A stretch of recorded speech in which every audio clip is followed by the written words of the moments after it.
ಬಹಳ ದೊಡ್ಡವರು, ಶಾಸಕರು, ನಾವು ಮಾಜಿಗಳು, ಹಾಲಿ ಶಾಸಕರು ಮತ್ತು ಬಹಳ ಆದರ್ಶ ಮರ್ಯಾದೆಯ ಪುರುಷೋತ್ತಮ. ಹಾಗಾಗಿ ಮಾತಾಡಿದರೆ ನಾನು ಒಂದು ಮಾತು ಕೇಳಕ್ಕೆ ಇಚ್ಛೆ ಪಡ್ತೀನಿ. ಆಯ್ತಪ್ಪ, ಹೆಸರು ಹೇಳಕ್ಕೂ ಅಸಹ್ಯ ಆಗುತ್ತಂತ ಹೇಳ್ತಿದ್ದಿಲ್ಲಪ್ಪ. ಹೇಳಿದೆಲ್ಲ ನಿನ್ನೆ 18ರಿಂದ 2018 ಚುನಾವಣೆಯಲ್ಲಿ, ವಿಧಾನಸಭಾ ಚುನಾವಣೆಯಲ್ಲಿ ಹೀನಾಯ್ವೆ ಸೋತ ಮೇಲೆ 5 ವರ್ಷಗಳ ಕಾಲ ಪ್ರತಿ ದಿವಸ ನನ್ನ ಮನೆಯಲ್ಲಿ ಇರ್ತಿದ್ದೆ. ಮರ್ತು ಬಿಟ್ಟಿದೀಯಾ?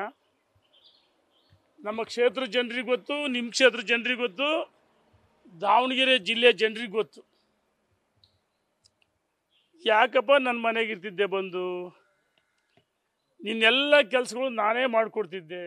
ಭಾಳ ಮರ್ಯಾದೆಸ್ತ ಆಗಿದ್ರೆ ನನ್ನ ಮನೆಗೆ ಬರಬಾರ್ದಾಗಿತ್ತಲ್ಲ. ಹಂಗಾರೆ ನನ್ನ ಸವಾಸ ಯಾಕೆ ಮಾಡಿದೆ? ಭಾಳ ಸಂಸ್ಕಾರ ಸಂಸ್ಕೃತಿ ಇದೆ ಮಿಸ್ಟರ್. ನನಗೆ ನಿನಗಿಂತೂ ಜಾಸ್ತಿ ಭಾಷೆ ಬಳಸಕ್ಕೆ ಬರುತ್ತೆ. ನಿನಗಿಂತೂ ನಾನು ಹಳ್ಳಿ 10ರಷ್ಟು ಭಾಷೆ ಚೆನ್ನಾಗಿ ಬಳಸಕ್ಕೆ ಬರುತ್ತೆ.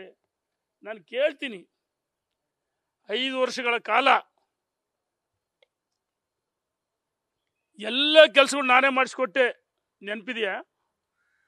ಈಗ ಭಾಳ ಆದರ್ಶ ಪುರುಷನಂತೆ, ಸತ್ಯ ಹರಿಶ್ಚಂದ್ರನಂತೆ. ಸತ್ಯ ಹರಿಶ್ಚಂದ್ರ ನಿಮ್ಮ ಮನೇಲಿ ಹುಟ್ಟಿದ್ನ?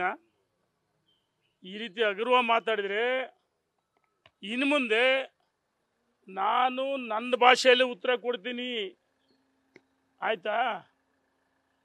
2018 ಆದಮೇಲೆ ನಾನು ಪ್ರತಿ ದಿವಸ ಹರಿಹರ ಕ್ಷೇತ್ರ ಜನ ಯಾರೇ ಬರಲಿ ಅವ್ರಿಗೆ ಹೇಳ್ತಿದ್ದೆ, ಹರೀಶ್ ಸೋತವನು ನನ್ನ ಸ್ನೇಹಿತ, ಕ್ಷೇತ್ರ ಜನರಿಗೆ ವಿನಂತಿ ಮಾಡಿದ್ದೆ ಅವನು ಗೆಲ್ಲಿಸ್ರಿ ಅಂತ ಹೇಳ್ತಿದ್ದೆ. ನಿನ್ನ ಹುಟ್ಟುಹಬ್ಬ ಸಂದರ್ಭದಲ್ಲಿ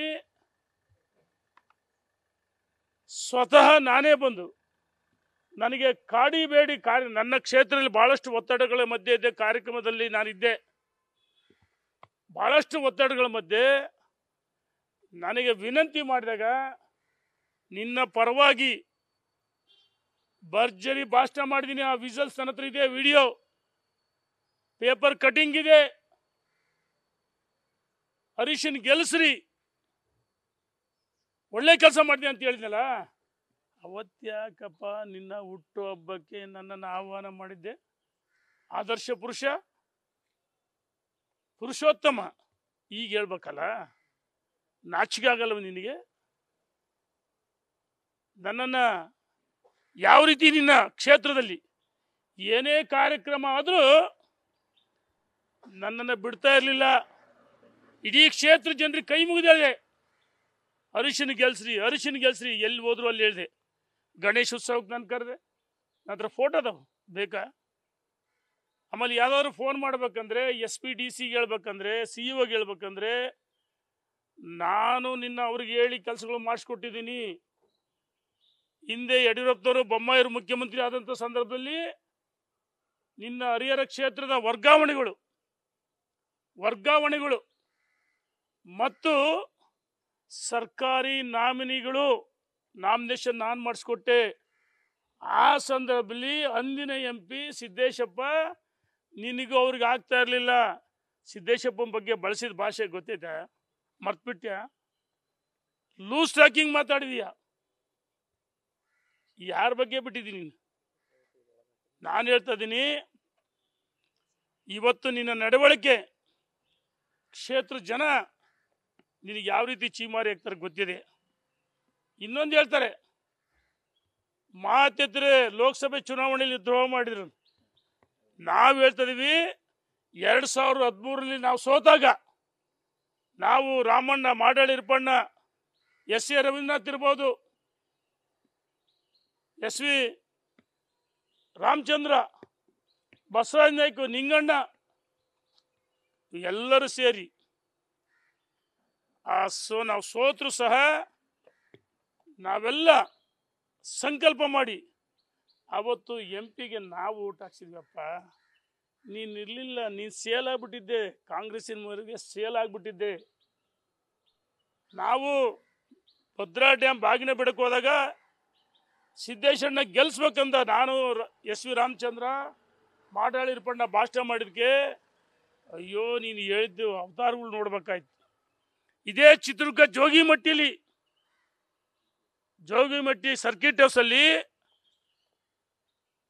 ಚಿತ್ರದುರ್ಗ ಜೋಗಿಮಟ್ಟಿ ಸರ್ಕಿಟ್ ಹೌಸಲ್ಲಿ ಸಿದ್ದೇಶಣ್ಣ, ನಾನು, SV ರಾಮಚಂದ್ರ, ಮಾಡಾಳಿ ವಿರೂಪಾಕ್ಷಪ್ಪ, ಈ ಆದರ್ಶ ಪುರುಷೋತ್ತಮ, ಈ ನಿನ್ನ ಹೇಳಿದಲ್ಲ, ಎಲ್ಲರೂ ಸೇರಿದ್ವಿ. ರಾತ್ರಿ 9 ಗಂಟೆ ಸಮಯದಲ್ಲಿ. ಈ ಸಮಯ ಸುಳ್ಳಂತ ಹೇಳಿ ನಾನು ರಾಜಕಾರಣ ನಿವೃತ್ತಿ ಆಗ್ತೀನಿ ಹೇಳ್ತೀನಿ. ದಾವಣಗೆರೆ ಲೋಕಸಭೆ ಗೆಲ್ಲಿಸ್ಬೇಕಂತ ನಾವು ತಂತ್ರಗಾರಿಕೆ ಮಾಡ್ತಿದ್ವಿ, ಸ್ಟ್ರಾಟರ್ಜಿ ಮಾಡ್ತಿದ್ವಿ.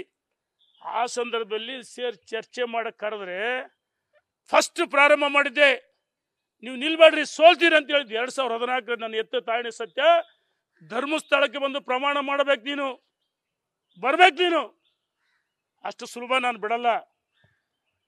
2014 ಲೋಕಸಭೆ ಚುನಾವಣೆ ನಿಲ್ಬಾರ್ದು, ಸೋಲ್ತೀರಿ ಅಂತ ಹೇಳಿದ್ವಿ.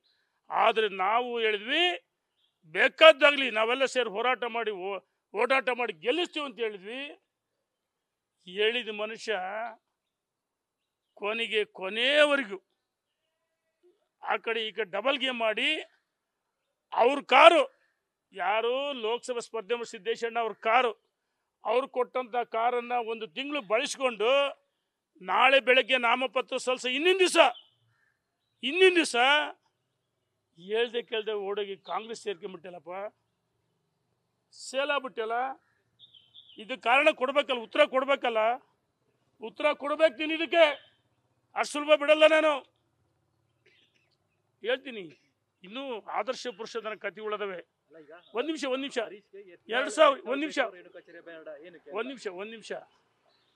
2018 ವಿಧಾನಸಭೆ 2019 ಲೋಕಸಭೆ ಚುನಾವಣೆಯಲ್ಲಿ ಹರಿಹರದಲ್ಲಿ ಕಾಂಗ್ರೆಸ್ಸಿನ ಶಾಸಕರಿದ್ರು. ಜೊತೆಗೆ ಇವರು 2014 ಬಿಟ್ಟೋದಾಗ ಹರಿಹರ ಕ್ಷೇತ್ರ ನಾನು ಓಡಾಟ ಮಾಡಿ ಅಲ್ಲಿ ಮತಗಳು ಕೊಡಿಸಿದ್ವಿ. 2019 ಲೋಕಸಭೆ ಚುನಾವಣೆಯಲ್ಲಿ ಕಾಂಗ್ರೆಸ್ಸಿನ MLA ಇದ್ರು, ಶಾಸಕರಿದ್ರು. ಹರಿಹರ ಕ್ಷೇತ್ರ ಜನ 14,000 ನನ್ನ ದಾಖಲೆ ಇದೆ.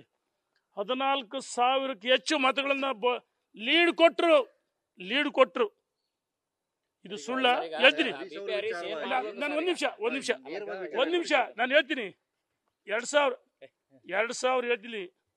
ಮೊನ್ನೆ 24 ಲೋಕಸಭೆ ಚುನಾವಣೆಯಲ್ಲಿ ನೀನು ಆದರ್ಶ ಪುರುಷೋತ್ತಮ ಶಾಸಕರಾಗಿದ್ದೆ, ನಿನಗೆ ಅಧಿಕಾರ ಇತ್ತು. NDA ಮೈತ್ರಿಕೂಟ JDSನ ಬೆಂಬಲ, ಮಾಜಿ ಶಾಸಕರು, ಅಲ್ಲಿನ ಜಿಲ್ಲಾಧ್ಯಕ್ಷ ಎಲ್ಲರೂ ಇದ್ರು. 5,000 ಕಾಂಗ್ರೆಸ್ಗೆ ಮುನ್ನಡೆ ಬಂತು. ಹಂಗ ನೀನು ಯಾರ ಜೊತೆ ಹೊಂದಾಣಿಕೆ ಮಾಡ್ಕೊಂಡ್ಯಪ್ಪ? ನಮ್ಮ ಕ್ಷೇತ್ರದಲ್ಲಿ 7,000 ನಾನು ಸೋತಿದ್ದೆ. ಪ್ರತಿ ಸಾರಿ ಲೀಡ್ ಕೊಟ್ಟಿದ್ದೀವಿ. ಆದರೆ ಭರವಸೆಗಳ ಮಧ್ಯೆ ನನ್ನ ಕ್ಷೇತ್ರದಲ್ಲಿ ಹಿನ್ನಡೆ ಆಯ್ತು. ಆದರೆ ನಿಮ್ಮ ಕ್ಷೇತ್ರ ಶಾಸಕ NDA ಮೈತ್ರಿಕೂಟ JDS ಮಾಜಿ ಶಾಸಕರಿದ್ರು. 5,000ಕ್ಕೆ ಹೆಚ್ಚು ಲೀಡ್ ಆಯ್ತು ಕಾಂಗ್ರೆಸ್ ಹರಿಹರ. ಇದಕ್ಕೆ ಉತ್ತರ ಕೊಡ್ಬೇಕಲ್ಲ.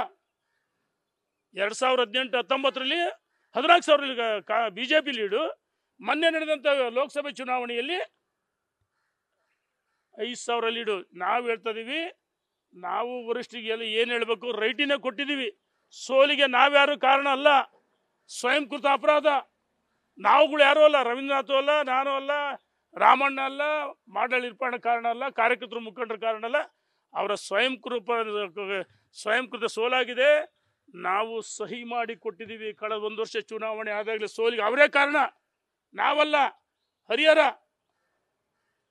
ಇಡೀ ಕುಟುಂಬ, ಜಗಳೂರು, ಹೊನ್ನಾಳಿ, ಚನ್ನಗಿರಿ, ದಾವಣಗೆರೆ, ಉತ್ತರ, ದಕ್ಷಿಣ ಆಯ್ತಲ್ಲಪ್ಪ, ಎಲ್ಲ ಕಡೆ ಅವ್ರ ಕುಟುಂಬದ ಸಿದ್ದೇಶಣ್ಣದ ಅವರ ಕುಟುಂಬದ ಮಗ, ಸಹೋದರರು, ಇಡೀ ಕುಟುಂಬ ಇನ್ಚಾರ್ಜ್ ಇದ್ರು. ಇದಕ್ಕೆ ಕಾರಣ ನಾವಲ್ಲ, ಸೋಲಿಗೆ ಅವರೇ ಕಾರಣ.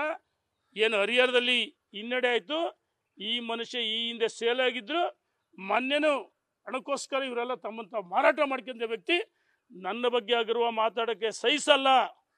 ನಾವು ಮಾಜಿ ಶಾಸಕರು ಸಭೆ ಸೇರಿದ್ವಿ, ಆದರೆ ಇದು ನನ್ನ ವೈಯಕ್ತಿಕ ವಿಚಾರ ಅಂತ ನಾನು ಒಬ್ಬನೇ ಬಂದು ಪ್ರೆಸ್ ಮೀಟ್ ಮಾಡ್ತಾ ಇದ್ದೀನಿ. ನನ್ನ ಬಗ್ಗೆ ಆಗಿರುವ ಟೀಕೆ ಮಾಡಿದಕ್ಕೆ ಸಭೆ ನಡೆದಾಗ ನಮ್ಮ ಟೀಮ್ಗೂ ಕೂಡ ನೆಕ್ಸ್ಟ್ ಸುದ್ದಿಗೋಷ್ಠಿ ಮಾಡಬೇಡಿ ಅಂತ ಒಂದಷ್ಟು ಖಡಕ್ ಬಗ್ಗೆ ರಾಧಾ ಮೋಹನ್ ದಾಸ್ ಅವರು ಹೇಳಿರುವಂತದ್ದು. ಈಗ ಹರೀಶ್ ಇದ್ದಾಗಲೂ ಕೂಡ ಅವರಿಗೆ ನೋಡಿ, ಇದಕ್ಕೆ ಏನು ಹೇಳ್ತಾರೆ? ಈಗ ಅಗರ್ವಾಲ್ ರವರು ನಮ್ಮ ರಾಷ್ಟ್ರೀಯ ಪ್ರಧಾನ ಕಾರ್ಯದರ್ಶಿಗಳು ಪಕ್ಷ ಒಟ್ಟಾಗಿ ಹೋಗ್ಬೇಕು, ಸಂಘಟನೆ ಮಾಡಬೇಕು ಅಂತ ಹೇಳಿದ್ದೆಲ್ಲ ನಾವು ಸ್ವಾಗತ ಮಾಡ್ತೀವಿ.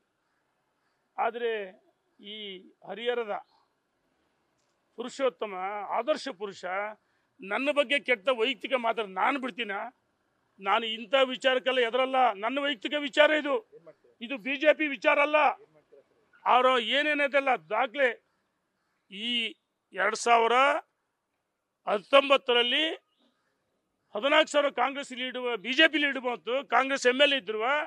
ಮೊನ್ನೆ ಯಾಕೆ ಕಾಂಗ್ರೆಸ್ ಲೀಡ್ ಬಂತು, ಇದಕ್ಕೆ ಉತ್ತರ ಕೊಡಬೇಕು ಅಂತ ನಾನು ಕೇಳ್ತೀನಿ. ಸರ್, ಈಗ ಉಸ್ತುವಾರಿಗಳು ಹೇಳಿದ್ರು ಕೂಡ ಹಾದಿ ಬೀದಿ ಜಗಳ ಇನ್ನೂ ನಿಂತಿಲ್ಲ. ಯಾಕೆ ನಿಮ್ಗೆ ಹೈಕಮಾಂಡ್ ನಾಯಕರ ಒಂದು ನಿಮಿಷ, ಇದು ನನ್ನ ವೈಯಕ್ತಿಕ ಸ್ವಾಭಿಮಾನದ ಪ್ರಶ್ನೆ ಇದೆ. ನನ್ನ ಸ್ವಾಭಿಮಾನವನ್ನು ಕೆಡಿಕಿದ್ರೆ ನೋಡಿ, ನನ್ನ ಸ್ವಾಭಿಮಾನವನ್ನು ಕೆಳಗೆ 5 ವರ್ಷ ನನ್ನ ಅವರೆಲ್ಲ ಕೆಲಸಗಳು ನಾನು ಮಾಡಿಕೊಟ್ಟೆ. ಅವತ್ತು ರೇಣುಕಾಚಾರ್ಯ ಅಸಹ್ಯ ಆಗಿರ್ಲಿಲ್ವಾ? ನಿನ್ನ ಕ್ಷೇತ್ರದಲ್ಲಿ ಪ್ರಚಾರ ಮಾಡ್ಲಿಲ್ವಾ? ನಿನ್ನ ಹುಟ್ಟುಹಬ್ಬದ ನೋಡೋಣ, ಅದು ಪಕ್ಷದ ಪ್ರಶ್ನೆ. ನಾನು ಪಕ್ಷದ ವಿಚಾರ ವೇದಿಕೆಯಲ್ಲಿ ಮಾತಾಡಬೇಕು. ನಿನ್ನೆ ಏನು ಹೇಳ್ಬೇಕು, ನಾವೆಲ್ಲರೂ 30ಕ್ಕೆ ಹೆಚ್ಚು ಜನ ಮಾಜಿಗಳು ಮಾತಾಡಿದ್ದೀವಿ. ಇವತ್ತು ಸೇರಿದ್ದೀವಿ ಕೆಲವರು ಒಂದು 7-8 ಜನ. ಮುಂದೆ ಅಂದರೆ ಪಕ್ಷದ ವಿರುದ್ಧ ಅಲ್ಲ, ನಾವು ಬಂಡಾಯ ಅಲ್ಲ, ಪಕ್ಷವನ್ನು ಯಾವ ರೀತಿ ಬಲಪಡಿಸಬೇಕು, ಸಂಘಟನೆ ಮಾಡೋಕ್ಕೂ, ಪ್ರವಾಸ ಮಾಡೋಕ್ಕೆ, ಅದ್ರ ಬಗ್ಗೆ ನಾವು ಚರ್ಚೆ ಮಾಡ್ತೀವಿ ಒಂದು 6 ಜನ. ಹಾಗಾಗಿ ನನ್ನ ಸ್ವಾಭಿಮಾನವನ್ನು ಕೆಣಕಿದಾಗ ನಾನು ನನ್ನ ದಾಟಿಯಲ್ಲಿ ಉತ್ತರವನ್ನು ಕೊಟ್ಟಿದ್ದೀನಿ. ನನ್ನ ಸವಾಲನ್ನು ಸ್ವೀಕಾರ ಮಾಡಿ 2019 ಲೋಕಸಭೆ ಚುನಾವಣೆಗೆ ಯಾಕೆ BJP 14,000 ಚಿಲ್ಲರೆ ಇದಾಯಿತು, ಮೊನ್ನೆ ಯಾಕೆ 5,000 ಚಿಲ್ಲರೆ ಹಿನ್ನಡೆ ಆಯಿತು? ನೀನು 2014ರಲ್ಲಿ ಸೇಲ್ ಆಗಿದ್ದೀಯಾ? ನನ್ನ ಬಗ್ಗೆ ಮಾತಾಡೋ ನೈತಿಕ ಹಕ್ಕಿಲ್ಲ. ನನ್ನನ್ನು ಯಾವ ರೀತಿ ಬಳಸ್ಕೊಂಡಿದ್ದೀನಿ ನಿನ್ನ ವಿಧಾನಸಭೆ ಚುನಾವಣೆಗೆ, ಅದಕ್ಕೆ ಉತ್ತರ ಕೊಡಬೇಕಂತೇಳಿ ನಾನು ಹೇಳಕ್ಕೆ ಇಚ್ಛೆಪಡ್ತೀನಿ. ಧನ್ಯವಾದ. ಹೌದಣ್ಣ, ನನ್ನ ಚುನಾವಣೆ ಅಲ್ಲ, ನನ್ನ ಚುನಾವಣೆಗೆ ಏನು ಮಾಡೋಕ್ಕಲ್ಲ. ಅವ್ರ ಚುನಾವಣೆ ಸೋತಾಗ 5 ವರ್ಷ ನಾನೇ ಅವ್ರಿಗೆ ಕೆಲಸ ಮಾಡಿಕೊಟ್ಟೆ. 2013ರಲ್ಲಿ ಹೇಳಿದ ಕೇಳ್ತಾರೆ, ರಾತ್ರಿ ಕಾಂಗ್ರೆಸ್ ಓಡೋದೆ. ಇದಕ್ಕೆ ಉತ್ತರ ಕೊಡಪ್ಪ. ನೀನು ಕಾಂಗ್ರೆಸ್ ಹೋಗಿರೇನು? ಯಾವ ತತ್ವ ಸಿದ್ಧಾಂತ ಇದೆ? ಭಾಳ ದೊಡ್ಡ ಮನುಷ್ಯ ನೀನು. ಕಾಂಗ್ರೆಸ್ ಯಾಕೆ ಸೇರಿದಂಗೆ ಸೇಲಾದೆ? ಯಡಿಯೂರಪ್ಪನವ್ರು ಹೇಳಿದ್ರು, ನಾವೆಲ್ಲ ಹೇಳಿದ್ವಿ, ವಿನಂತಿ ಮಾಡಿದ್ವಿ. ಇದಕ್ಕೆ ಉತ್ತರ ಕೊಡು. ಕಾಂಗ್ರೆಸ್ಗೆ ಹೋದೋ ನೀನು, ಫಸ್ಟ್ ನೀನು ಉತ್ತರ ಕೊಡು. ನನ್ನ ಬಗ್ಗೆ ಅವನು ಇವನು ಅಂತ ಹೇಳ್ತಿಲ್ಲ. ನೀನು 10ರಷ್ಟು ಭಾಷೆ ಬಳಸ್ತೀರಿ, ಹುಷಾರ್ ಅಂತ ಹೇಳ್ತೀನಿ. ನ್ಯೂಸ್ ಫಸ್ಟ್, ನಿರ್ಭೀತಿಯಿಂದ ನಿಮ್ಮ ಪರವಾಗಿ.